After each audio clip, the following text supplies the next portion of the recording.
পর্যন্ত ভারতে কত হাজার মুসলমান নারী, পুরুষ, শিশু সাম্প্রদায়িক দাঙ্গায় নিহত হয়েছে তার প্রকৃত হিসাব পাওয়া কঠিন। অভিযোগ আছে 2002 সালে ভয়াবহ গুজরাট দাঙ্গায় মুসলমানদের পুড়িয়ে হত্যা করার ঘটনায় স্বয়ং মুখ্যমন্ত্রী নরেন্দ্র মোদীর মদত ছিল।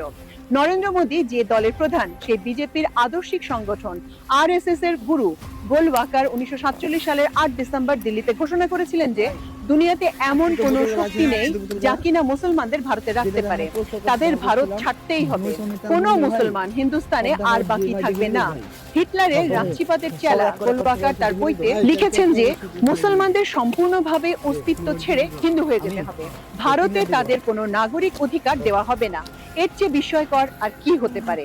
চরম সাম্প্রদায়িক নাৎসিবাদী গোলওয়াকারের শিষ্য ভারতীয় মুসলমানের রক্তে রঞ্জিত ভারতের প্রধানমন্ত্রী নরেন্দ্র মোদী আজ বাংলাদেশকে সংখ্যালঘুদের নিরাপত্তার জ্ঞান দিচ্ছেন। গোলওয়াকারের শিষ্যরা এখন ভারতে তার মুসলমান নিধনের আদর্শ বাস্তবায়ন করছে।